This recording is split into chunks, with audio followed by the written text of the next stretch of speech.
সোনার বাপ জানেরা, যুবক পিতা মাতার প্রতি কিন্তু সন্তানের প্রতি মা বাবার দয়া। সন্তান যদি জীবনে বিদেশে কিছু হয়ে যায়, দুনিয়ার কোন মানুষ না জানলে জানে তার মা আর বাপ। ও মুসলমান, পয়গম্বর বলতেছেন আমার কলিজার টুকরা বেটা এখন ইউসুফ দুনিয়ায় বেঁচে আছে। আল্লাহ রাব্বুল আলামিন যাকে নবী সিলেক্ট করেছেন, আল্লাহ রাব্বুল আলামিন জিবরিলকে ডাক দিয়ে বলে, জিবরাইল আমি যেই মানুষটাকে পয়গম্বর বানাবো রে জিবরাইল, যাও কিনারের অন্ধকূপের ভিতরে একটা পাথর বসায় দাও। এই পাথরের উপরে আমি আল্লাহ রাব্বুল আলামিন কিয়ামতের আগে মিশর থেকে একটা বাঘ কেনানে বেড়াতে গেছে আত্মীয়র বাড়িতে। এবার কেনানের আত্মীয়র বাড়ি ভুলে গেছে। এবার বাঘটা না খেতে খেতে দুর্বল হয়ে যায়। বাঘটাকে কয়েক ভাই ধরলেন, গলায় রশি দিয়ে টানতে টানতে পয়গম্বর ইউসুফ ইয়াকুব নবীর সম্মুখে নিয়ে গেলেন। বাকি ভাইগুলি বলে, আব্বাজান এই দেখুন আপনার বেটা ইউসুফকে বনের বাঘে খাইছে, সেই বাঘকে আমরা ধরে আনছি। পয়গম্বর দুটি চোখের পানি দিয়ে কাঁদতে লাগলেন আর বুক ভিজাইতে লাগলেন।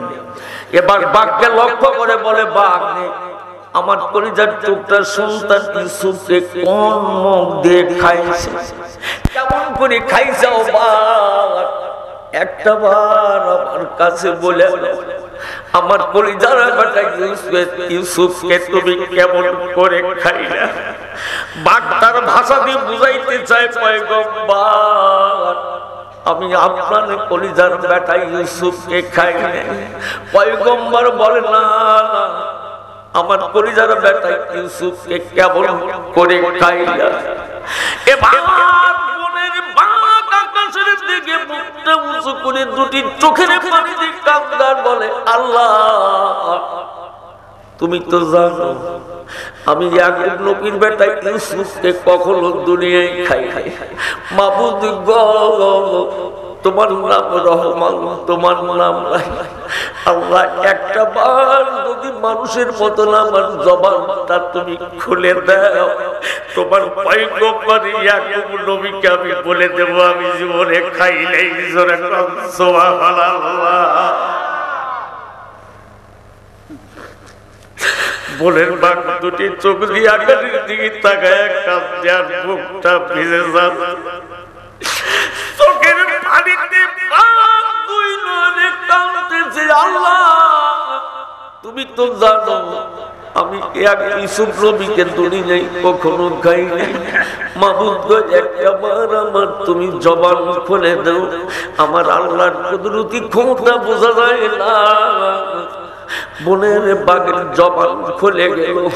বনের বাঘ দুটি চোখের পানি দিয়ে কান্দের বলে, পয়গম্বর ওই আল্লাহর নামে আমি কসম করে বললাম আপনার বেটা ইউসুফ রে আমি দুনিয়ায় খাই নাই। জোরে বলা যাবে নাকি একবার সুবহানাল্লাহ। তাদের কোনো ভয় নাই, চিন্তা নাই। এবার নবীজি আর আবু বকর গাড়ি সুরের ভিতরে 3 দিন যাপন করলেন। ও মুসলমান, এই যে কবুতরের বাসা বেঁধে ডিম পেড়ে নবীকে পাহারা দিতেছেন, কিয়ামতের আগ মুহূর্ত পর্যন্ত কবুতরের রিজিকের অভাব আল্লাহ কিন্তু দুনিয়ায় করবে না।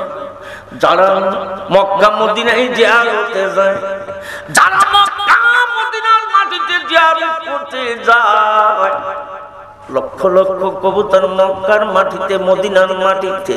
ও মুসলমান, গোটা পৃথিবীর হাজিরা হজ করতে যাইয়া কেউ 10 রিয়াল, কেউ 15 রিয়াল, কেউ 20 রিয়াল এই গমগুলি কিনিয়া কবুতরের সম্মুখে ছড়ায় দেয়। হাজার হাজার কবুতরের ডানা মিলে খানাগুলি খাইতে থাকে। জোরে বলা যাবে নাকি একবার সুবহানাল্লাহ। হাজিরা খাবারের ব্যবস্থা করতেছে। সৌদি গভর্নমেন্ট এদের পানি পান করানোর জন্য হারেস রেখে দিয়েছে, কামলা যে কবুতরগুলো ডিউ টাইমে ঠিক মতন তাদের পাত্রে পানি দিয়া যাবে, একটা কবুতর কেউ ধরেও না, কেউ মারে না। লক্ষ লক্ষ কবুতর প্রতিদিন আল্লাহর পক্ষ থেকে খানা খাচ্ছে। জোরে বলুন একবার সুবহানাল্লাহ। সোনার বাপ জানেরা যুবক আমের বিন ফুহায়রাকে সঙ্গে করে নিয়ে মদিনার পথ ধরলেন নবী আর আবু বকর। এবার মক্কা থেকে মদিনায় যাবার পথে একজন মানুষের বাড়ি ছিলেন, তিনার নাম উম্মে মাবেদা। এই উম্মে মাবেদার স্বামীর নাম আবু মাবেদা। ও মুসলমান, সিরিয়ার জমিনে যখন মক্কার মানুষেরা বাণিজ্য করতে যায়, এই উম্মে মাবেদার বাড়িতে বাজার মেহমান হয়, আর উম্মে মাবেদা এই পথিকদেরকে মেহমানদারি করতেন। জোরে বলা যাবে নাকি একবার সুবহানাল্লাহ? তদানীন্তন সময় এই উম্মে মাবেদা মানুষের মেহমানদারি করতেন। মুসলিম জাতির পিতা ইব্রাহিম খলিলুল্লাহ মিল্লাত আবিকুম ইব্রাহিম হুয়া সাম্মাকুমুল মুসলিমিন। মুসলিম জাতির পিতা ইব্রাহিম আলাইহিস সালাম একটা মেহমানের জন্য 6 দিন রাস্তার উপর দাঁড়িয়ে থাকতেন, 7 দিন। জোরে কোন একবার সুবহানাল্লাহ। যে মেহমান ছাড়া আমি কখনোই খানা খাবো? জোরে বলো। সোনার বাপ জানেরা যুবক বাপ,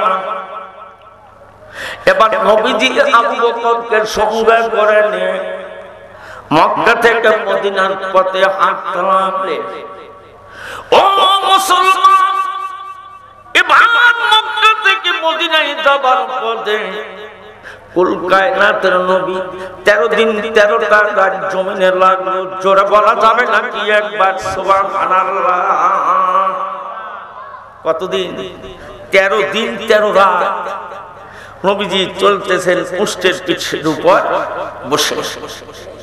সোনার বাপ জানেরা যুবক ভাইরা, 13 দিন 13টা রাত লেগে গেল। এবার নবীজি উম্মে মাবেদার বাড়িতে মেহমান হন। উম্মে মাবেদার স্বামীর নাম ছিল আবু মাবেদা। ও মুসলমান, নবীজি সঙ্গের সাথীদেরকে নিয়ে উম্মে মাবেদার বাড়িতে আশ্রয় নিলেন। নবীজি বিশ্রাম করতে লাগলেন। এবার দরজারে নবী উম্মে মাবেদাকে বললেন, উম্মে মাবেদা, আপনার বাড়িতে যদি কিছু খাবার থাকেন, আমি বড় ক্ষুধার্ত, আমাকে আপনি কিছু খেতে দিতে পারেন? উম্মে মাবেদা আমার নবীর সঙ্গের সাথীদের আদব দেখে এবার উম্মে মাবেদা বললেন, আগন্তুক ব্যক্তি রে, জীবনে কত মেহমান আমার বাড়িতে এসেছেন, জীবনে কাকে আমি না খাওয়াইলা ফিরাইয়া দেন। আজ আপনি আমার বাড়ির মেহমান, আপনার আমি মেহমানদারি করব। এই মুহূর্তে আমার বাড়িতে একটা রুটিও নাই, একটা খেজুরও নাই। জোরে বলা যাবে নাকি একবার সুবহানাল্লাহ? একটা রুটিও নাই, একটা খেজুরও নাই। কি দিয়ে মেহমানদারি করব? আমার দিকে তাকান, আমার দিকে তাকান। শোনারে নবীজি চুপ করে বসে রইলেন। উম্মে মাবেদার স্বামীর উট ছাগল জম্বার ছাগলের পাল ছিল। একটা ছাগল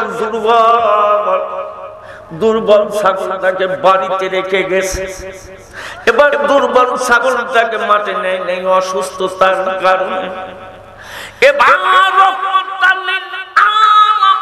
উম্মে মাবেদার ঘরের দিকে নজর করে তাকালেন। তাকায় দেখেন একটা দুর্বল ছাগল বাঁধা রয়েছে। নবীজি বললেন, উম্মে মাবেদা, তুমি যদি অনুমতি দাও আমাকে, এই ছাগলের বান থেকে আমি একটু দুধ দোহায়া পান করব। নবীজি এই কথা বললেন।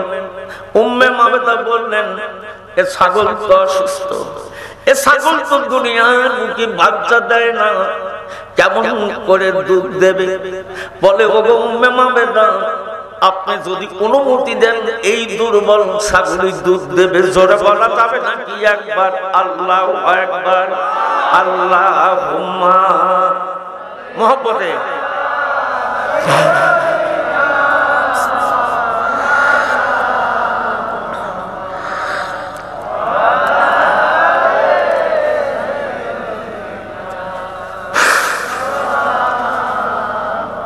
আর একটু জোরে সোরে মহব্বতে পড়ুন আল্লাহুম্মা।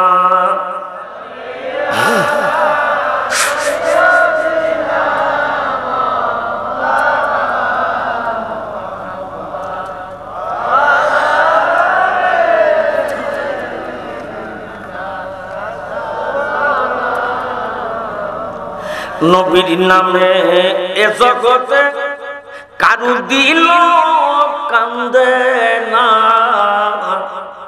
রোজ হাসরে ভাইজান তারা নবীর দেখা পাবে না। আল্লাহুম্মা জোরে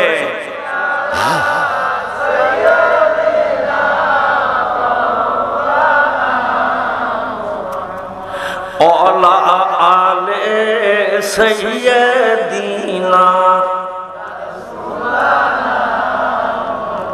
সোনার বাপ জানেরা, যুবক ভাইরা, উম্মে মাবেদা বললেন এ ছাগল তো অসুস্থর কারণে মাঠে ময়দানে তাকে ঘাস খেতে দিতে যাওয়া যায় না। এ ছাগল তো বাচ্চা দেয় না, কেমন করে দুধ দেবে? এবারে নবীজি বললেন উম্মে মাবেদা, আপনি যদি একটা বার যদি অনুমতি দেন এই দুর্বল বুকটি বান থেকে দুধ দোয়াবো। জোরে বলা যাবে নাকি একবার সুবহানাল্লাহ? বলে বাচ্চা দেয় না, দুধ দেয় না, আর এই মানুষ কয় দুর্বল বুকটির বান থেকে আমি দুধ দোহাবো। সোনার বাপ জানেরা, যুবক বাবা, উম্মে মাবেদা 6 থেকে 7 জন দুধ পান করবে। একটা পাত্র নিয়ে নবীজির হাতে উঠায়া দিলেন। ওই মানুষটা জানে না এই মানুষটা কুল কায়নাতের নবী। ও মুসলমান, এবার নবীজি বিসমিল্লাহি তাওয়াক্কালতু আলাল্লাহ ওয়ালা হাওলা ওয়ালা কুওয়াতা ইল্লা বিল্লাহ বিসমিল্লাহ বলে নবীজি ছাগলের বানের উপর হাত লাগালেন। হাত লাগানোর সঙ্গে সঙ্গে ছাগল আকাশের দিকে তাকায়, দুটি চোখ দিয়ে ঝরঝর করে পানি পড়ে। এবার আকাশের দিকে তাকায়, দুটি চোখের পানি দিয়ে কান্দের বলে আল্লাহ একটাবার আমার জবান খুলে দাও, আমি তোমাকে আমার ভাষা দিয়া বুঝাইয়া দেব। আল্লাহ আজ এমন একটা মানুষ আমার বাণী স্পর্শ করেছে, মাবুদ গো, ওই মানুষটা যেন কোনোদিন খালি হাতে ফিরে না যায়। আল্লাহ আমি তোমার কাছে ফরিয়াদ জানাইলাম, আগফিরলানা ওয়ারহামনা আনতা মাওলানা ফানসুরনা আলাল কওমিল কাফিরিন। জোরে বলা যাবে না কি একবার আল্লাহু আকবার?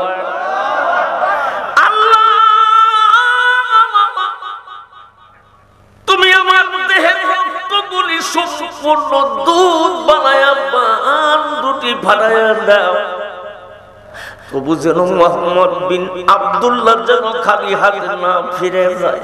জোরে বলা যাবে না কি একবার সুবহানাল্লাহ?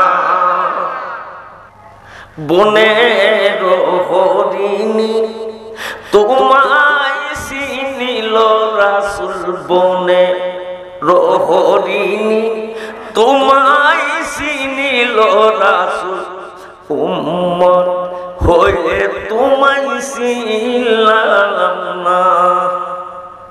ইসলামের বাতি জ্বালায়া দিয়া রাসূল কালেমার পতাকা উড়ায়া দিয়া নবী মদিনার জমিন করলেন ঠিকানা।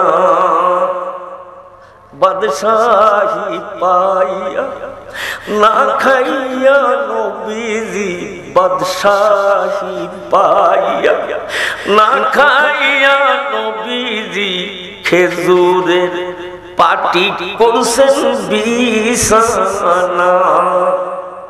পচা দড়ি ছিঁড়িয়া কুয়াতে পড়িল বালতি, পচা দড়ি ছিঁড়িয়া কুয়াতে পড়িল বালতি। নবী কি বাবা তোমার দোষ হইল জানলা,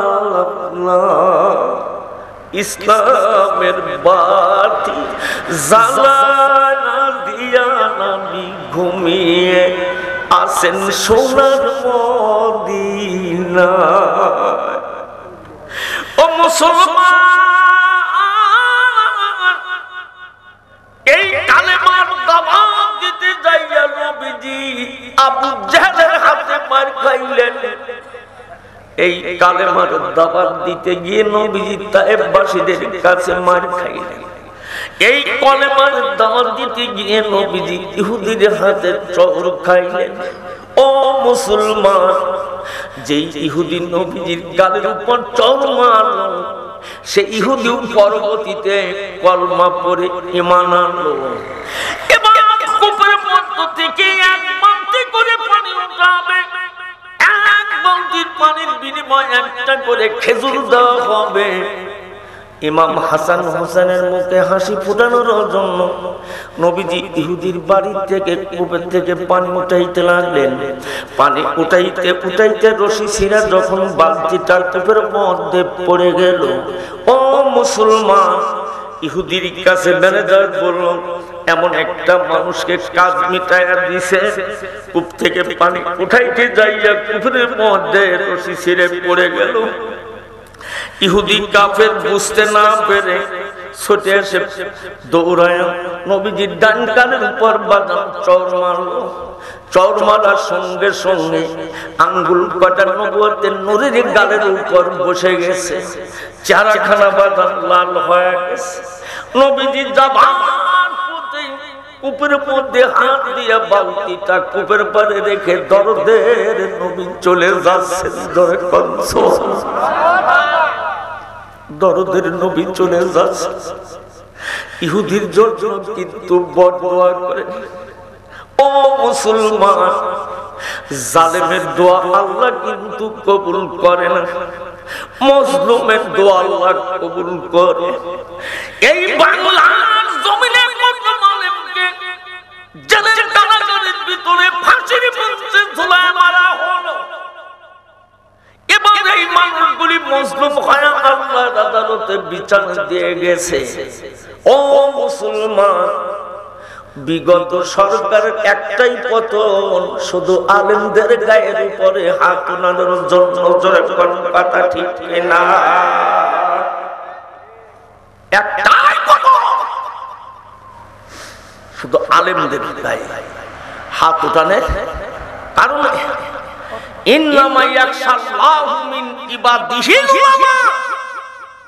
এই পৃথিবীর জমিনে যদি আল্লাহ যদি বেশি ভয় করে, তাহলে একমাত্র আলেমরাই বেশি ভয় করে।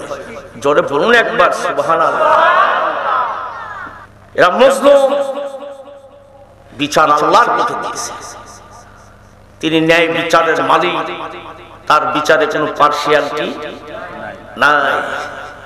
বিগত 16.5 বছরে তোমরা বহুত পার্সিয়ালিটি, আর সামনে পারবে? জোরে বলুন, জোরে বলুন। সোনার বাপজানেরা, যুবক ভাইরা, আমি আপনাদের খেদমতে আরজ করে বলছি, এবার ইহুদি কাফের চর মারলেন, নবীজি বাড়ি দিলেন। এই মানুষটা কূপের মধ্যে হাত দিয়ে বালতি রেখে চলে যায়। এ তো দুনিয়ার সাধারণ মানুষ হবে না।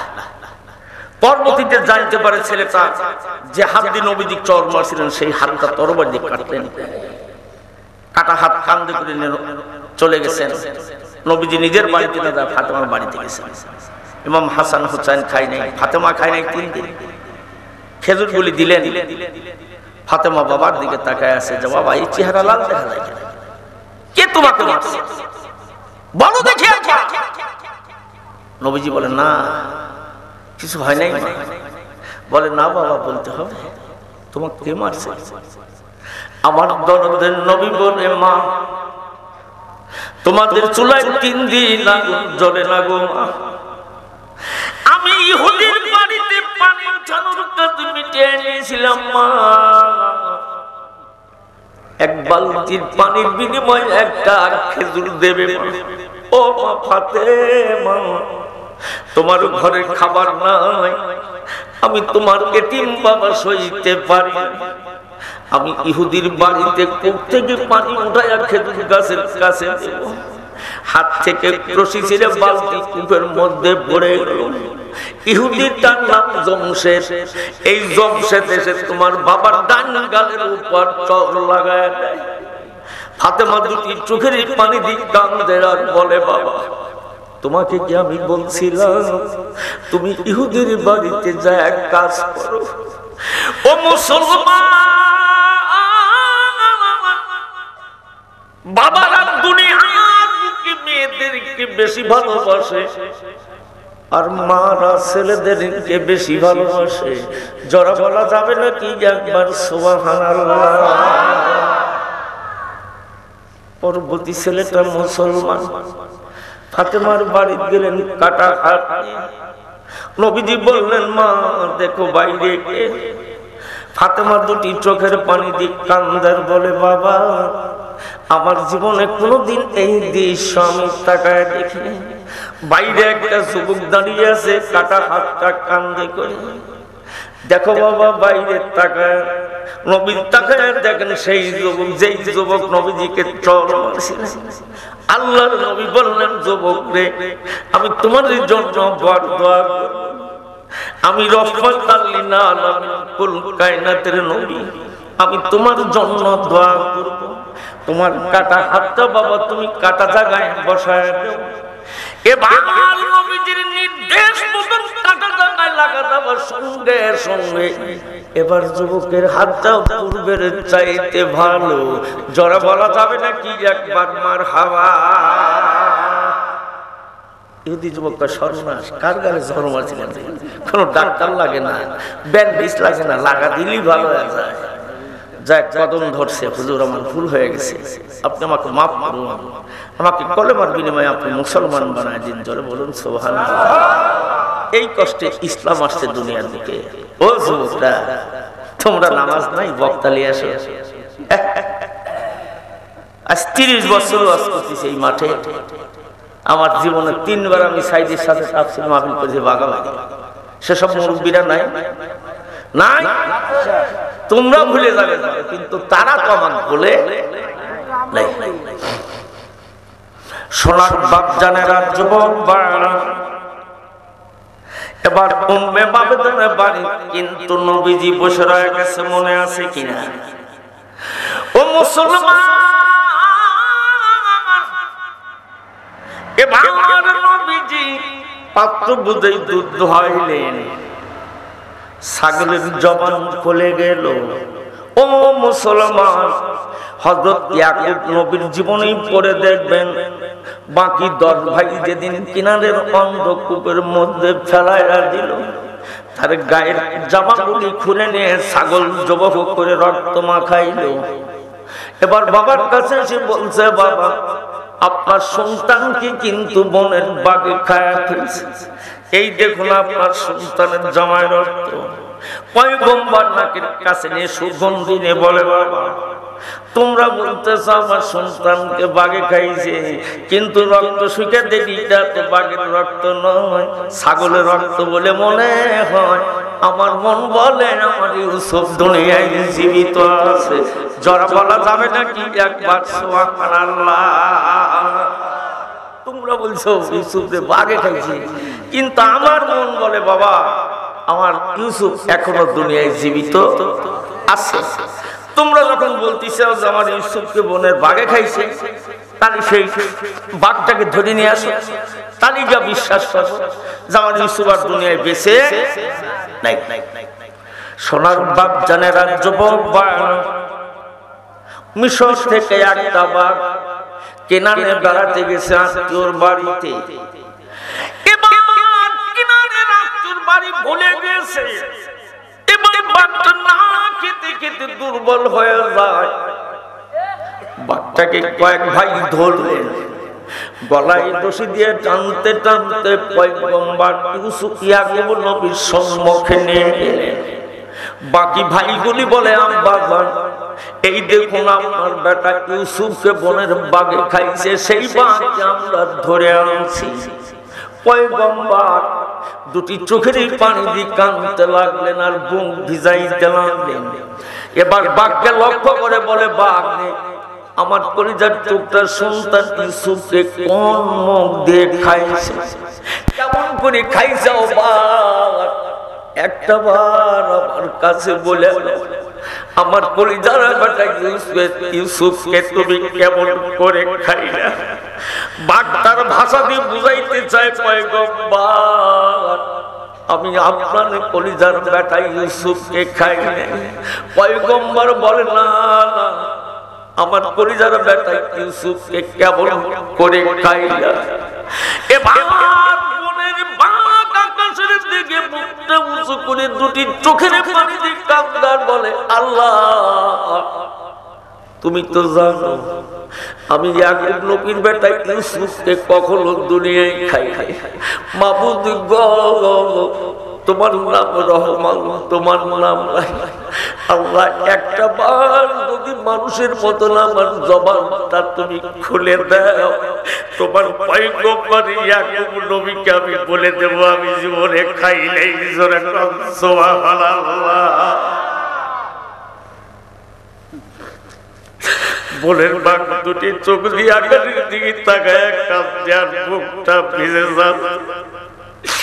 চোখের পানিতে বাঘ দুই নয়নে কাঁদতেছে, আল্লাহ তুমি তো জানো আমি ইউসুফ নবীকে দুনিয়ায় কখনো খাই নাই।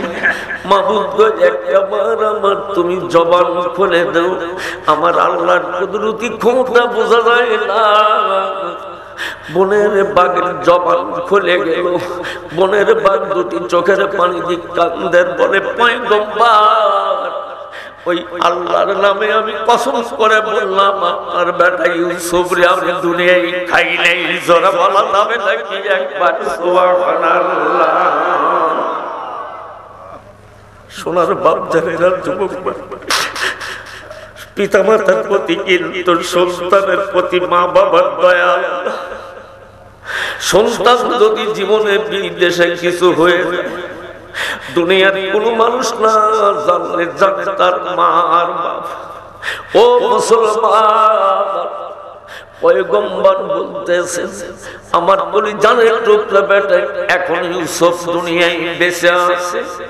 আল্লাহ রাব্বুল আলামিন যাকে নবী সিলেক্ট করেছে, আল্লাহ রাব্বুল আলামিন জিবরিলকে ডাক দিয়ে বলে, জিবরাইল আমি যেই মানুষটাকে পয়গম্বর বানাবো রে জিবরাইল, যাও কিনারে অন্ধকূপের ভিতরে একটা পাথর বসায় দাও। এই পাথরের উপরে আমি আল্লাহ রাব্বুল আলামিন কিয়ামতের আগ